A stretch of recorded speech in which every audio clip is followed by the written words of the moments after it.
I thought I knew my wife of 15 years until I found a business card in her car. Marcus Rivera, personal trainer. Call me anytime. What I discovered next made me realize Jessica was living a double life. When she came home from her night out, she found her bags packed by the door. My name is Warren Donahue. I'm 47 years old, and I've been a fire captain for the Denver Fire Department for 12 years. I thought I knew how to handle emergencies, how to stay calm under pressure, but nothing in my training prepared me for what was about to happen to my marriage. Jessica and I met when she was 22 and I was 32. She was this vibrant college graduate working at a marketing firm, full of dreams and ambition. I was already established in my career, had my own place, knew what I wanted. The age difference never seemed to matter back then. She said she liked dating a real man instead of boys her age. Our house in Lakewood was perfect, 4 bedrooms, mountain views, 2-car garage where I worked on my vintage Camaro on weekends.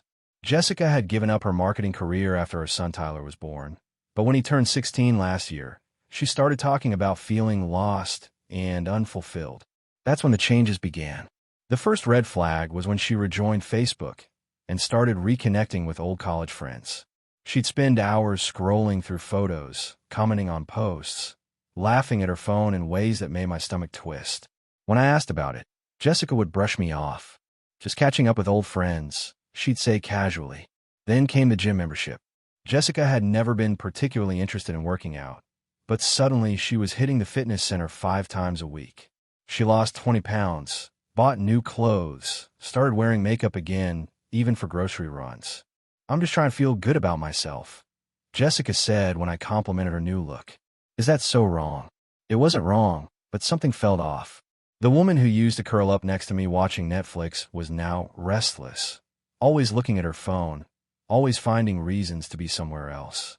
Our conversations became shorter, more functional. Last Tuesday night, I came home from a brutal shift. We fought a warehouse fire for 6 hours. I was exhausted, covered in soot, wanting nothing more than a hot shower and my wife's arms around me. But Jessica was getting ready to go out, applying lipstick I'd never seen before. Where are you headed? I asked, trying to keep my voice casual. Jessica glanced at me in the mirror. Girls' night with Sarah and Michelle. I told you about it. She hadn't told me, but I didn't argue. I watched her grab her purse and head for the door without even a goodbye kiss. That's when I knew something was very wrong. The next morning, I was cleaning out Jessica's car while she slept in, something that had become her new weekend routine. Used to be, we'd wake up together, make breakfast, plan our day. Now she'd sleep until noon, claiming she was exhausted from her busy social schedule. I was vacuuming the passenger seat when I found a business card wedged between the cushions. Marcus Rivera, personal trainer, with a phone number and call me anytime, written in blue ink on the back. My hands went cold. Jessica had never mentioned having a personal trainer, especially not one who encouraged after-hours contact. I stood there in our driveway, staring at this piece of cardboard that felt like it weighed 1,000 pounds. Marcus Rivera. The name sounded familiar, but I couldn't place it. Then it hit me like a freight train. Jessica had mentioned a Marcus from her college days. Her ex-boyfriend from senior year, the one she dated right before we met. Warren, what are you doing out there? Jessica's voice called from the kitchen window. I slipped the card into my pocket. Just cleaning your car, babe. It was getting pretty messy. When I walked inside, Jessica was making coffee, wearing one of my old fire department t-shirts that barely covered her thighs. She looked good, better than she had in years, and that thought made me feel sick to my stomach. You didn't have to do that, Jessica said, not meeting my eyes. I was going to take it to the car wash later. No problem. Found some interesting stuff in there. I pulled out some old receipts and a lipstick tube, but kept the business card hidden. This your new shade? Jessica glanced at the lipstick and shrugged. Sarah recommended it. Said it would look good on me. Sarah. Her go-to excuse for everything lately. New clothes. Sarah's idea. New hairstyle. Sarah's suggestion. Late nights out. Always with Sarah. I was starting to wonder if Sarah even existed, or if she was just a convenient cover story. That afternoon, while Jessica was at another one of her mysterious appointments, I did something I'd never done in 15 years of marriage. I went through her phone. She'd left it charging on the kitchen counter, and for once, she hadn't taken it with her. My hand shook as I scrolled through her messages. Most were innocent enough. Texts with her sister, work-related stuff from her part-time job at the boutique she'd started 6 months ago. But then I found a thread that made my blood run cold. The contact was listed as M, with a fire emoji. The messages went back weeks, maybe months. Flirty banter, inside jokes, plans to meet up. And then the most recent exchange from yesterday. Can't wait to see you tonight. It's been too long. Same here. Warren will be at the station late, so we'll have plenty of time. I read that line 3 times before it sank in. She'd been using my work schedule to plan meetings with this guy. Every late shift, every overnight at the firehouse. She'd seen it as an opportunity. The worst part wasn't the betrayal itself. It was realizing how carefully she'd planned it all. I couldn't focus on anything for the rest of the day. The business card felt like it was burning a hole in my pocket, and those text messages kept replaying in my mind. When Jessica came home around dinner time, she was glowing in that post-workout way that now made perfect sense. "How was your appointment?" I asked, trying to keep my voice steady. Jessica froze for just a second before recovering. "Oh, the usual. Sarah and I tried that new Pilates class downtown." "Really? Which studio?" Her eyes darted away. The one on 5th Street. You wouldn't know it." I nodded, filing away another lie. There wasn't a Pilates studio on 5th Street. I knew because our firehouse responded to a medical emergency on that block just last month. The whole strip was office buildings and a dry cleaner. That night, I waited until Jessica was asleep before I did something that went against every principle I'd lived by. I grabbed her phone and copied down Marcus Rivera's number. Then I sat in my garage with a beer, staring at those 10 digits and trying to decide what kind of man I wanted to be. At 6 a.m., I made the call. "Marcus Rivera, personal training." A smooth voice answered. "This is Warren Donahue. I believe you know my wife, Jessica." A long pause. "Now, I see. Do you?" "Because I'm trying to figure out exactly what you see when you look at a married woman with a teenage son and a husband who risks his life every day to keep this community safe." "Look, man, I didn't know she was married at first. She never mentioned. But you know now." Another pause. "Yeah, I know now." "Good. Then you know this ends today. If I see your name on her phone again, if I find any trace of you in her life, we're going to have a different kind of conversation. The kind that happens face to face." I hung up before he could respond. My hands were shaking, not from fear, but from rage. In 15 years of marriage, I'd never had to make a call like that. The fact that I'd been forced to do it now told me everything I needed to know about what my marriage had become. When Jessica woke up that morning, something had shifted in her demeanor. She was jumpy, checking her phone constantly, but no messages seemed to be coming through. By evening, she was pacing around the house like a caged animal. "Everything okay?" I asked during dinner. Jessica looked up from her untouched plate. "Fine. What? You seem anxious about something." She forced a smile. "Just work stuff. You know how it is." But I could see it in her eyes, the realization that her secret world was collapsing. The question was, what would she do next? The confrontation I'd been avoiding finally came 3 days after I'd called Marcus. I was reviewing shift schedules in my home office when Jessica burst through the door, her face flushed with anger. "You called him, didn't you?" Jessica demanded, her hands clenched into fists. I looked up from my paperwork, meeting her furious gaze calmly. "Called who?" "Don't play dumb with me, Warren. Marcus told me some jealous husband threatened him." "That was you, wasn't it?" I set down my pen and leaned back in my chair. "I had a conversation with your personal trainer." "Yes." I thought it was important he understood the situation. Jessica's face went red. "You had no right. Marcus is just a friend. Friends don't send texts about having plenty of time when husbands are working late shifts." The color drained from Jessica's face. She hadn't expected me to know about the messages. "You went through my phone," she whispered. "I did what I had to do to understand what was happening in my own marriage." Jessica stared at me for a long moment, probably calculating how much I knew, how much damage control she needed to do. Then something shifted in her expression, the guilt replaced by defiance. "You know what, Warren? You're right. Marcus isn't just a friend. And maybe if you paid half as much attention to your wife as you do to your precious fire department, you'd have realized that months ago."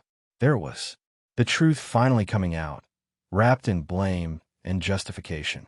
"So this is my fault?" I asked quietly. "Yes. When was the last time you looked at me? Really looked at me, like I was a woman instead of just someone who keeps your house clean and raises your son?" Jessica began pacing around my small office, her anger building momentum. Marcus sees me, Warren.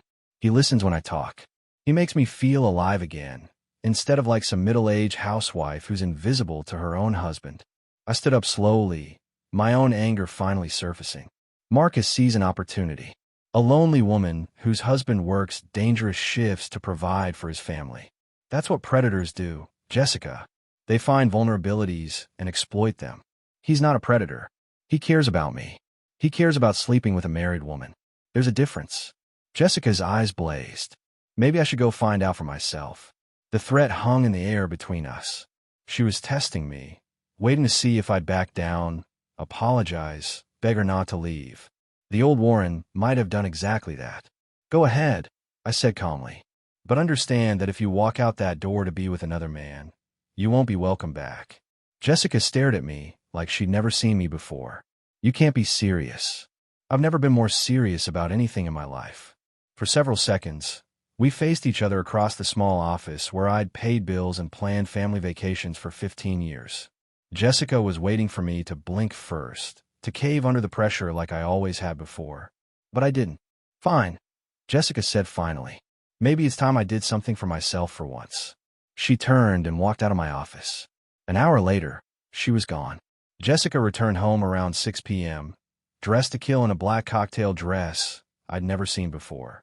Her makeup was perfect, her hair styled like she was heading to a fancy restaurant instead of whatever lie she was about to tell me.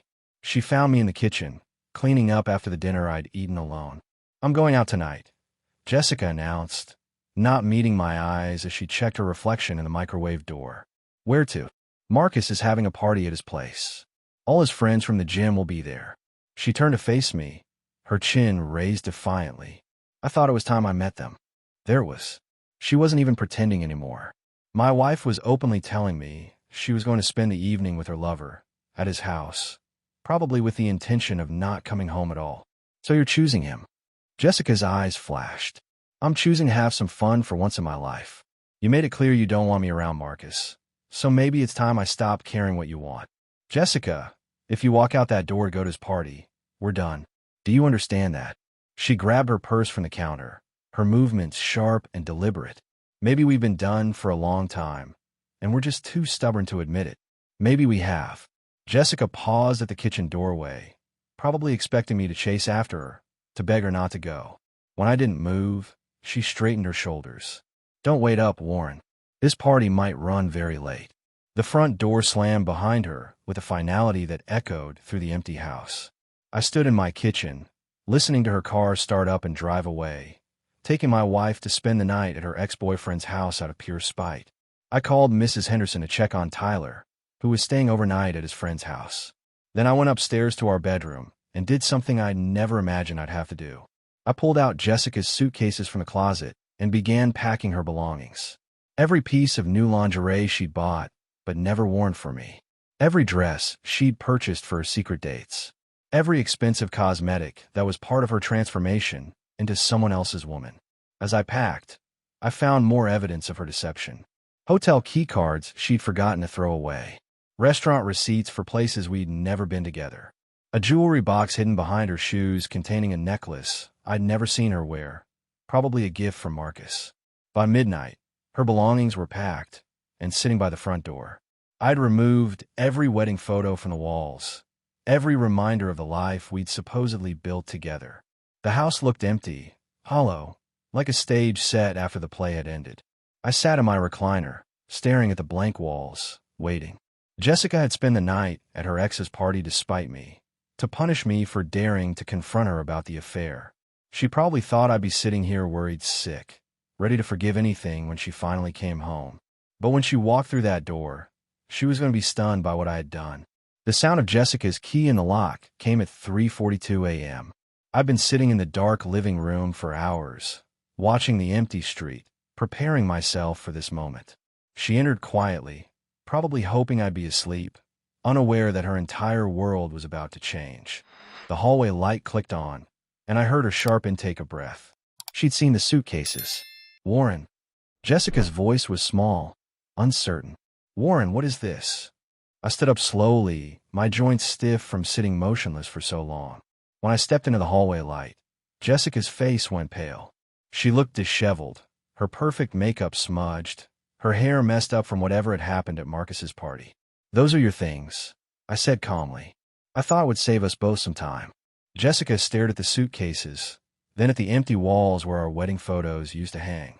Her mouth opened and closed like she was trying to find words that didn't exist. "You can't be serious. This is ridiculous, Warren. It was just a party." "Just a party?" I almost laughed. "You spent the night at your ex-boyfriend's house, Jessica. You left here dressed like you were going on a date, and you came home looking like you've been doing a lot more than just socializing." Jessica's hand went instinctively to her hair, trying to smooth down the tangles. "Nothing happened. We just talked, and I fell asleep on his couch." "With your lipstick smeared and your dress wrinkled?" "Try again." The lies were getting more desperate now. She could see that her usual manipulation tactics weren't working, that something fundamental had changed while she was gone. "Warren, please. Let me explain." "Explain what?" "That you chose him over me? That you went to his party specifically to hurt me? That you probably spent the night in his bed while I was here packing your belongings?" Jessica took a step toward me, her hand extended like she wanted to touch me, to comfort me back into compliance. "It's not what you think. It's complicated." "No, Jessica. It's actually very simple." I picked up one of her suitcases and opened the front door. "You made your choice tonight. You chose to spend the night with another man instead of coming home to your husband." The cool night air rushed in, carrying the scent of autumn and the promise of a new beginning. Jessica stood frozen in the doorway, staring at me like she'd never seen me before. "You're really throwing me out? After 15 years? You threw yourself out the moment you decided to betray our marriage vows." I set her suitcase on the porch. "I'm just making it official." Jessica's eyes filled with tears, but they looked more like tears of frustration than genuine remorse. "Where am I supposed to go?" I picked up the second suitcase and placed it next to the first. "I'm sure Marcus will be happy to help you figure that out. You two seem to have plenty to talk about tonight." Jessica stepped onto the porch, her heels clicking against the concrete. She looked back at me one last time, probably searching for some sign that I might change my mind. "This isn't over, Warren." "Yes," I said quietly, "it is." I closed the door and turned the deadbolt. Through the window, I watched Jessica stand there for several minutes, probably waiting for me to open the door and take her back like I always had before. But this time was different. This time, she had pushed too far. Eventually, she picked up her suitcases and walked away into the night she had chosen over our marriage. I woke up on the couch at 6 a.m., my neck stiff from sleeping in an awkward position. For a moment, I forgot what had happened the night before. Then I saw the empty walls where our wedding photos used to hang, and reality crashed back down on me. Tyler's bedroom door was still closed when I walked upstairs. Good. I needed coffee and time to think before explaining to my 16-year-old son why his mother's belongings were no longer in our house. The kitchen felt different without Jessica's morning routine. No coffee maker programmed, start at 5:30. No breakfast dishes in the sink. No perfume lingering in the air from her getting ready for work. Just silence and the weight of decisions that couldn't be undone. My phone buzzed with a text message. "Jessica, we need to talk. This is insane." I deleted it without responding. Another message came 5 minutes later. "Tyler doesn't deserve this. Think about what you're doing to our son." That one made my blood boil. Now she was concerned about Tyler. Where was that concern when she was sneaking around with other men, using my work schedule to plan her betrayals? I heard Tyler's alarm go off upstairs, followed by the familiar sounds of a teenage boy getting ready for school. Heavy footsteps, running water, the clatter of him grabbing something from his dresser. Normal sound from a life that was no longer normal. "Dad," Tyler called from the kitchen. "Where's Mom?" "Her car's not in the driveway." I found him standing by the empty coffee maker, looking confused and slightly worried. He was dressed for school, backpack slung over one shoulder, car keys in his hand. Just a regular Thursday morning for him. Except nothing about this morning was regular anymore. "Sit down, son. We need to talk." Tyler's expression shifted from confusion to concern. "Is Mom okay? Did something happen?" "Your mother is fine, but she won't be living here anymore." The words hung in the air between us. Tyler stared at me, processing what I'd said, his teenage brain trying to make sense of information that probably seemed impossible. "What do you mean she won't be living here?" "Like, she moved out." "Yes." "Why?" That was the question I'd been dreading. How do you explain to your son that his mother had chosen other men over her family? How do you protect him from the ugly truth while still being honest about why his world was falling apart? Sometimes marriages don't work out, Tyler. Sometimes people change, and they want different things. Tyler sat down heavily at the kitchen table.